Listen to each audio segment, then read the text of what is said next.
And surprisingly, whatever stress that you have during that working period, selalunya tidak mengganggu bos-bos yang ada bersama. So, agak risau dengan keadaan situasi tersebut because banyak benda yang kita boleh belajar daripada situ. Dan banyak juga benda yang tak sepatutnya kita belajar. So, you have to be able to Assalamualaikum warahmatullahi taala wabarakatuh. Berjumpa sekali lagi di rasanya episod kelima dah kot ni. Jadi saya pun dah miss count. Miss count tu bukan sebab terlampau banyak, tapi sebab tak cukup banyak lagi. But anyway, hari ni rasanya kita akan bercerita sikit tentang pengalaman bekerja di Jepun. Dengan waktu bekerjanya yang sangat panjang, very stressful, kemudian apa yang dia orang buat untuk menghilangkan rasa bosan ataupun to relieve the stress, ya.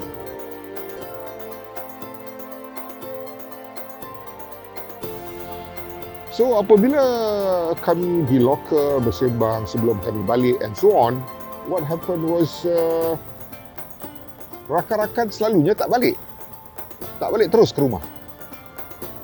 So untuk menghilangkan stres, salah satu cara untuk menghilangkan stres ataupun workload yang berat daripada pagi physically, mereka akan mengajak saya untuk keluar makan malam. So saya akan ikut mereka makan malam. Mereka tahu saya cuma makan makanan halal. Kalau tak tahu tentang tu, saya akan beritahu saya cuma vegetarian dan kita akan makan sandwich, or I'll just go for a quick bite like sandwiches and so on, ya. So minum pun tak ada masalah. So waktu ni pun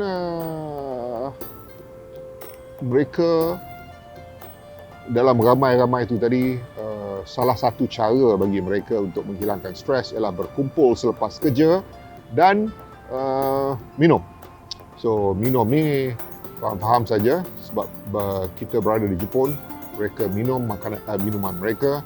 Jadi saya duduk di tepi, sama ada saya minum soft drinks ataupun saya minum ocha ataupun saya minum mineral water sahaja. Dan mereka faham, sangat-sangat faham, dan mereka sangat menghormati saya. So bila duduk dengan diorang ni akan makan, minum, bergelak ketawa. Jadi bila dah sampai ketika yang cakap pun dah mula merepek sikit, so bagi mereka inilah waktu hilang stres mereka. Apabila mereka dengan senang boleh bercakap apa sahaja, dan kadang-kadang kita akan dapat kita punya buco ataupun saco ataupun kaco yang akan duduk bersama-sama dengan kita, will join us for the dinner and drinks. So mereka pun akan duduk di situ bersama-sama kita bersembang, dan and surprisingly, whatever stress that you have during that working period, selalunya tidak mengganggu bos-bos yang ada bersama. So sebab bos pun kepala pun dah tak betul, jadi apa yang terasa nak marah ke bos ataupun nak cakap apa yang sebelum itu rasa tak puas hati, so kita akan cakap pada masa tu. Jadi saya yang masih lagi dalam keadaan sober dan tak minum and so on, agak risau dengan keadaan situasi tersebut. Tetapi this is a normal thing when you are in that community dengan culture yang berbeza, dan itu merupakan salah satu culture mereka di sana, ya. And it's very interesting because banyak benda yang kita boleh belajar daripada situ, dan banyak juga benda yang tak sepatutnya kita belajar. So you have to be able to mengasingkan mana yang elok dan mana yang kurang elok. So di situlah saya belajar banyak macam mana cara dia orang bekerja, macam mana cara dia orang menghilangkan stres right after work and so on. And then lepas dinner tu tak habis di situ. Lepas dinner ni pula mereka akan pergi ke karaoke. Karaoke dekat sana berlambak-lambak.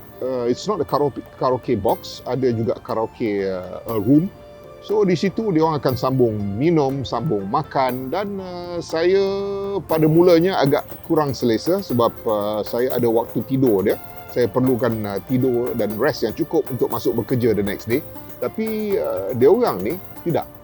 Dia orang ni akan sambung lagi pergi ke karaoke. So once in a while I will still follow them menyanyi, dan biasalah kalau menyanyi pun lagu-lagu yang saya belajar dekat Wisma Belia dulu kan, lagu-lagu Mayumi Itsua tu yang dia orang bila dengar dia semua akan menguap lah, mengantuk sebab itu lagu-lagu 70s. So saya no choice, itu saja yang saya tahu. So saya akan nyanyi. Tapi dekat situ saya mula pick up the language even faster. Dan perkara-perkara yang saya tak tahu semua saya dapat tahu daripada situ. So it's very very interesting. So karaoke is one of the best ways untuk kita belajar bahasa.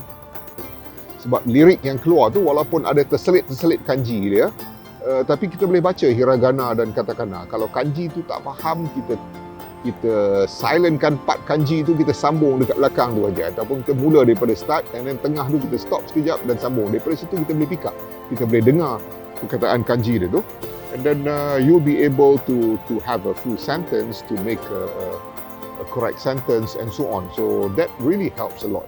And then apabila saya berada di sana, sebanyak mungkin saya tidak bercakap di dalam bahasa Inggeris, apalagi bahasa kita kan, sebab tak ada orang kat sana. Jadi saya mempergunakan masa dengan sebaiknya bertutur dan bercakap di dalam bahasa Jepun. So that was the one of the best ways for you to learn any language. Termasuklah French saya dulu di dalam kelas. Kami tak dibenarkan bercakap bahasa Perancis. Cikgunya pun daripada Perancis ya.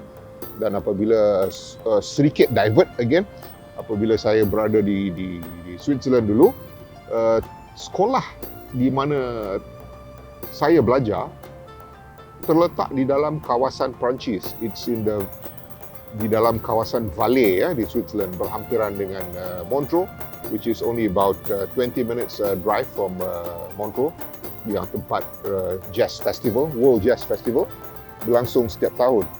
So tempat saya tu tak ada orang cakap bahasa Inggeris, semuanya cakap Perancis. So you have no choice but to speak. So ingat ya adik-adik, that is the best way for you to learn language, any language in the world. Jangan malu dan jangan segan. Alright, divert sikit lagi. Salah satu peristiwa yang amat lucu bagi saya sewaktu saya berada di sana.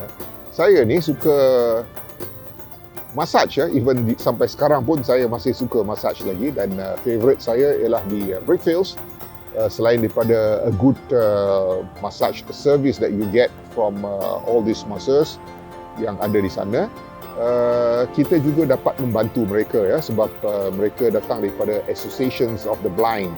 So kita dapat membantu. So two things. Satu, untuk diri saya sendiri, rasa badan tu rasa lebih segar, dan satu lagi saya rasa saya dapat membantu mereka dari segi pendapatan dan pekerjaan. So sebab itu saya sering ke sana. Walau bagaimanapun, semasa saya di Jepun, saya tak jumpa orang-orang yang kurang penglihatan ni untuk membuat urut. Jadi saya bertanya pada reception di hotel tersebut. Saya tinggal di toko hotel ya, betul-betul di sebelah Gotanda train station. Sekarang dah bertukar nama toko hotel tu dan dah di-upgrade. It's not a big hotel, it's a business hotel, it's a small hotel, but it's enough for one person. Bilik dia pun kecil je. Kalau di standard Malaysia ni 25 square meters tu kecil. Saya rasa bilik dia yang saya tinggal tu, saya cuma duduk, ada single bed, wardrobe langsung tak ada.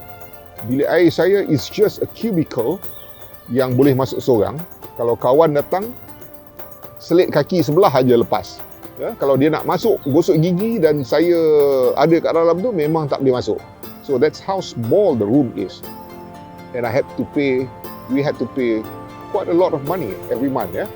So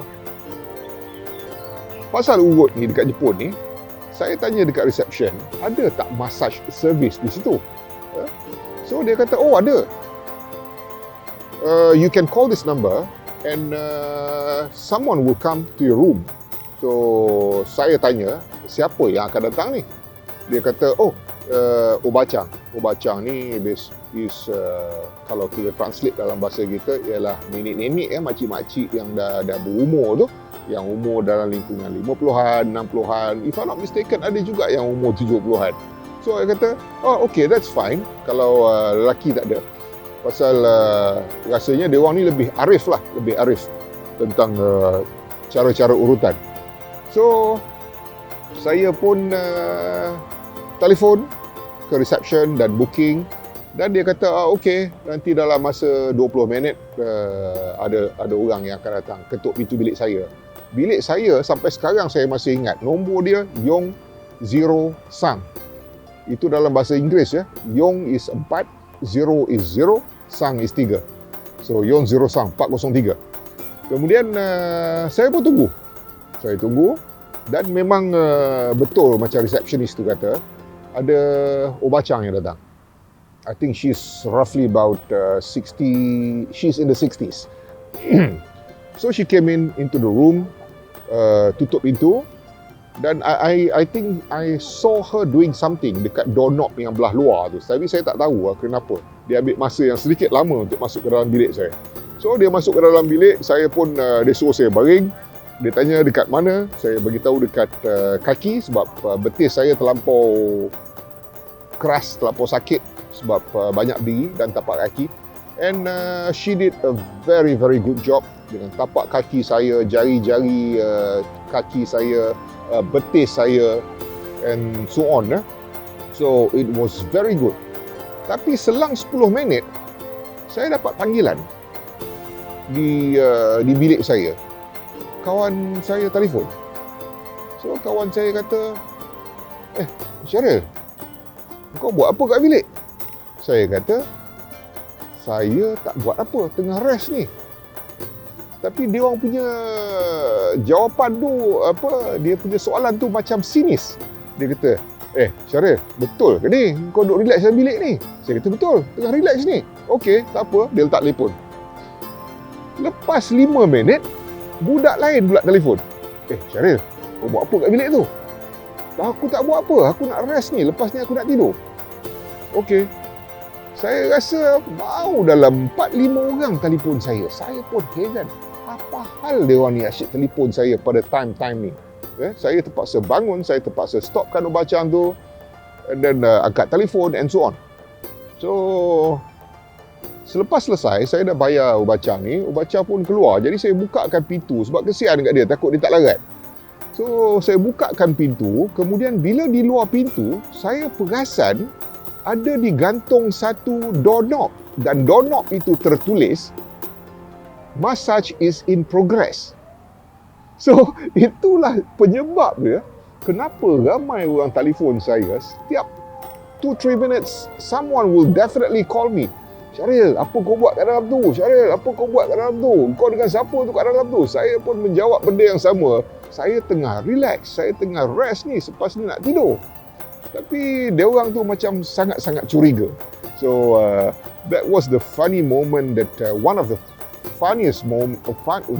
funny moments that I had pada masa tu, dan sampai sekarang saya masih ingat. So to all my friends who were there together with me, so on the 4th floor, korang tolong jangan risau.